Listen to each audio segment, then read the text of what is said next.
You know, I didn't say hi last time. I think we just started talking about how cold it was. This time I will say hi. Okay. All right. Well, hey there, guys. Welcome back to the Pastor's Podcast. I'm Jill. And I'm her dad. Greg. Dad. It'll be on the screen right around here. But we are back and we are talking about something that's really interesting that I think a lot of leaders might not understand is very, very important. And we like to call it the walk around. But I think there's going to be some objections to this one in your mind. And I think people will go, you don't understand how busy I am. I don't, because I don't have your job, but I know how busy it can be to be a leader. So we're not talking about exercise. No. Because if we are... I have a different channel for that. Which is what? Which is my name, Jillian Gardner. Okay. And if you want to exercise? Yeah, I've got a whole fitness channel that you can check that out too. I'll put that link somewhere around here. And when you walk around, you do get exercise. It is good to walk around. Physically, it is good not to sit all day. But that's not what we're talking about. That is not the purpose of this discussion. That's right. Correct. So there's one objection is, I don't want to walk. Okay, well, that's not the point. I work in a place that has an elevator, and I'm on the third level, but I use the stairs. Do you? I do every day. Look at you go. It's a lot of stairs. There's steep. I came in this world chunky. Yeah. I had wrinkles, like I was really heavy baby. He was big baby. And now I'm going out as a senior citizen fat as well. You come in fat, you go out fat. You're not supposed to do that, but kind of works that way if you don't work at it. So sometimes the walk around can be good. It can help with exercise, but again, not the point of this of this video. No, so this is actually a concept that I think you tried to explain to me when I was an executive pastor on staff with you. And I think no one, like I said, I don't have your job. We don't have your job. We don't know how busy you are. But don't look at somebody's job and go, well, you don't understand. You just do this. I had 14 meetings yesterday. 14. It's a record. I'm really tired. It was like from 7:30 to 7:30, but... See, and you don't know. So you don't know what somebody else is doing. And just because you look at a job on the face of it and go, oh, you were a pastor. Didn't you just pray all day? I probably should have prayed more than I did during my day, to be honest with you, as a pastor, because you just run out of time. So my point is, don't say in your brain, well, you don't understand. I get it. Like I was at the church till 2:00 in the morning, sometimes working on stuff. So it's just but anyway, while I was an executive pastor, you tried to get me to understand that doing things constantly was not my job, but investing in people was. And I don't think I understood it actually until we moved and I worked somewhere else. And literally all I did was walk around and invest in people. And then I saw some amazing fruit from it. Yeah. And I think that's, as a leader, you've got to walk around and you got to see the process. You got to see the production. You got to see the people. And, the one objection is I don't have time. You talked about that. And I think that there are times in your schedule, if you just, the week before, the month before, you just put 10 to 11 o'clock in the morning, walk around. Mm-hmm. You make an appointment with yourself to get up from your desk and walk around. Now, I've got an office that I can have 8 or 9 people come in, and that's a nice feature. But sometimes getting on their turf is a different vibe and conversation. Very much. And also to do it unannounced is a different vibe in a conversation. So, and when you walk around, you're just like, hey, can I come in? Sure. And you sit down and you start having a conversation and you start talking about things, and one thing leads to another, and eventually it gets to the business part if you want to, but you don't lead with that. But I think walking around, observing, and I don't just do it to my leaders. I do it to the people that are leading. Mm-hmm. And so, I'll walk around, and the other day I saw someone that had a lot of photographs in their cubicle. And I said, well, man, this is awesome. She goes, I'm a part-time photographer. I love it. I said, really? And then she goes, my husband does. And we had a conversation. And, and then later on, the leader was not around. And they said, man, I heard you came down and talked to people. And I said, yeah, it's fun. They go, they loved it. They're like, not many people do that. And I think as a leader, you take for granted how valuable it is for you to get into people's lives and to walk around, to schedule a walk around, and that 1 hour can be more valuable than trying to fill it with meetings in your office. Right. And like you said, you're not seeing where people really are. So when they walk into your office, there's a different level that they're presenting to you. Yep. They're not going to be as comfortable in your office as they are at their desk. And now when you walk up, I'm sure they're not super comfortable, right? When he, walks up, your boss walks up to you, like, what's wrong? What happened? Like, but that doesn't, you do, eventually people aren't going to do that anymore. But if you never do it and you only walk up to them when you're mad, that's a problem. That would be right. But if they're now used to you walking in and you walk in and you're like, hey, brought you guys a cup of coffee. Yeah. Hey, had an extra cupcake that I wanted not to eat, so I decided to bring it to you to eat it. Yeah. And they start laughing and they have a good time. They're like, what's up? And I'm like, got no objective. They're like, do you need something? I don't. Just wanted to say hi. Yeah. Well, hi. And what happens is that breaks down that initial wall. Yeah. And then it becomes, hey, I haven't seen you. Like the other day I got an email from someone I work with, and again, 3-level building, and we're all getting used to the building.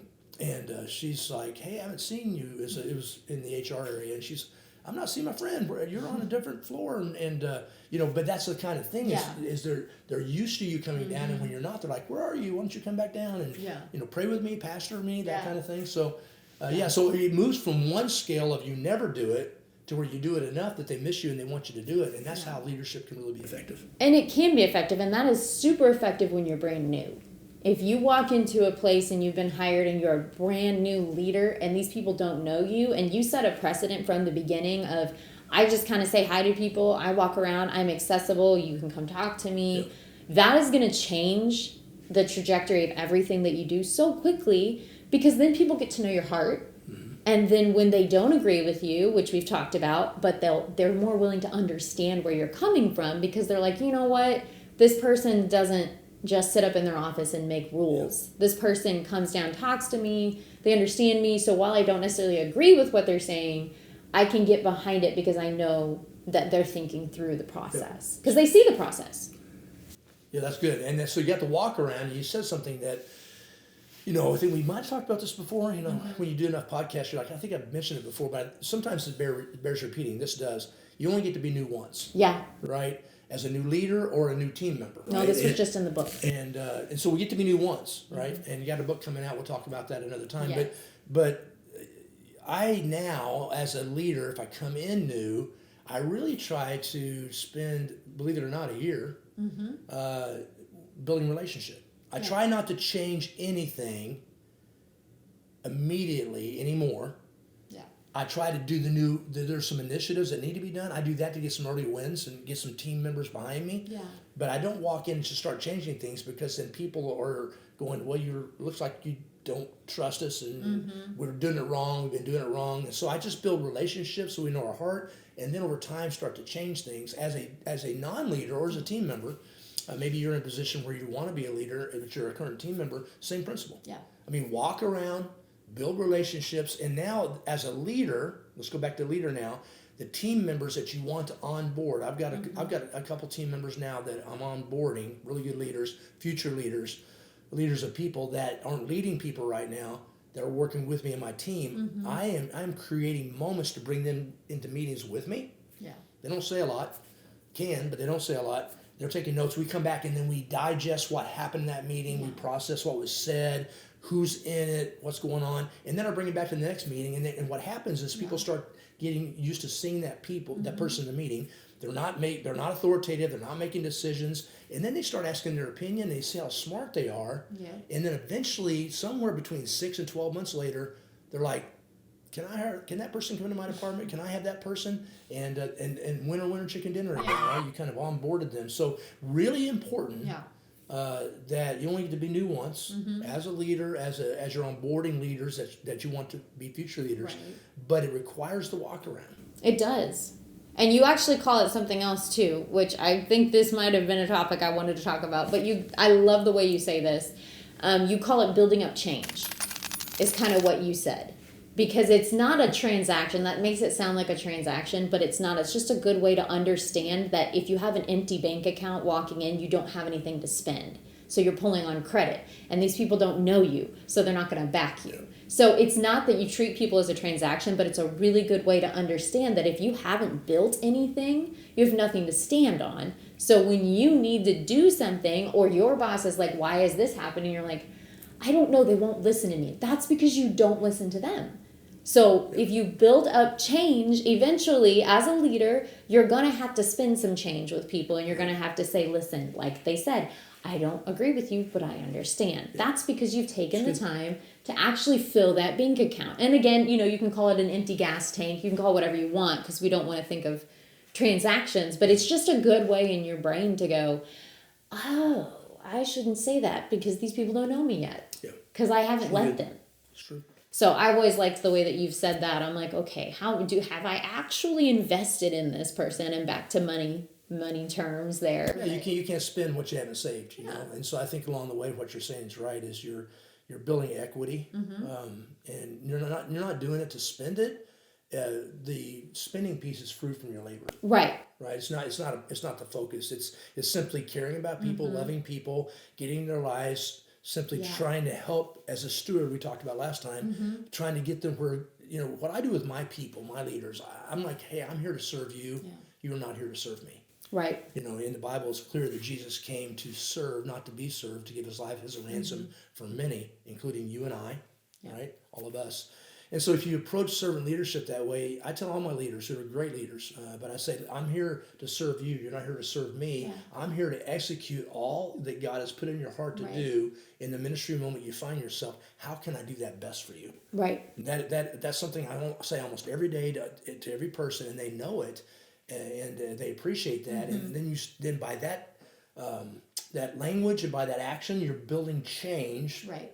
Fruit of the labor, not on purpose, not the focus. And people go, I know your heart, just exactly what you said, Jill. And then I know your heart. I know they're for me. I know they're trying to do the best. And the decisions they make, again, I understand, maybe totally don't agree, but I know what they're doing is the best for me and the best for my area. And so you know what? Yeah, spend the change because you earned it, Yeah. Yeah, that's good. So you're not looking at a TV going, okay, if I save this amount of money, I can buy that. Like there's no end objective to the change that you're building up. You just know, like we talked about last time, there's a cost to leadership. And so when there's a cost, you have to have money to pay for that. So you know it's going to happen.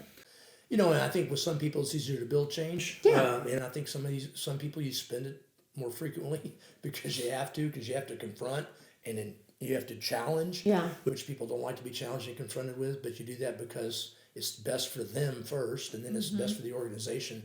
And you just want to honor the Lord with the gifts and talents He's given you in the stewardship moment you have. And but I think it's valuable, and you miss the mark as a leader if you don't at least once a week. Yeah. Maybe once a day, but at least once a week. You don't build walk around time. Right. So build margin in your schedule. Don't, when you spend your money, don't go, I got $100 in, I'm going to spend $100 out. Look at me, woo. Don't spend it all. You might need it for a rainy day, right? You know what? I got 50 hours in a work week and I'm going to use it all, right, for meetings. That's not the objective. I think the objective is to build margin in your time, in your bank account, in your relationships, that you can take a deep breath, enjoy what God's put in front of you. Yeah.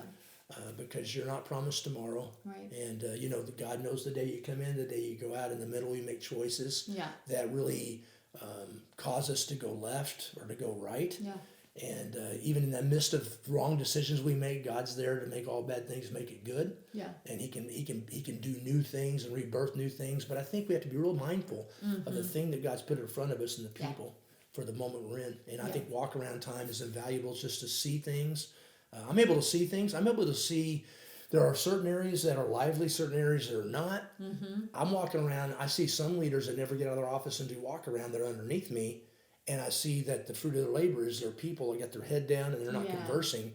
And so I'm kind of going, hey, let's take a walk and let's see your people. And so, you don't scold them. You just go put their arm around them and go, let's go. Let's walk around. And hey, now what? I don't know her name. I don't know his name. who are you, right? Yeah. And you just kind of have a good fun time with it. And, then I take my hat off and say I'm cold and now I'm not. And, you just break the walls down a little bit. But, but I think what happens in that moment, I think that has changed my leadership. I think I'm glad you encouraged me to talk about this. The walk around. Yeah. The walk around will change your leadership. And it is so, and we'll talk about this another time, but it is so important that this happens that we will take another episode to talk about how to build margin into your schedule and how to assess what you can do and how you can delegate. That is a completely different discussion. But whatever you need to do to be able to build that time, and that doesn't include spending time outside of work and taking time away from your family. Yeah. That's why we need to talk about it another time. But it is that important. Yeah. And I do agree with it because I worked at a place for a very short amount of time. And I basically walked around the whole time and just got to know people and learn their heart. I will still go back to that place and people will still talk to me like I still work there. And I honestly, it's been over a year since I've worked there, but I still have friends there for the very short amount of time I worked because I walked around and because I cared.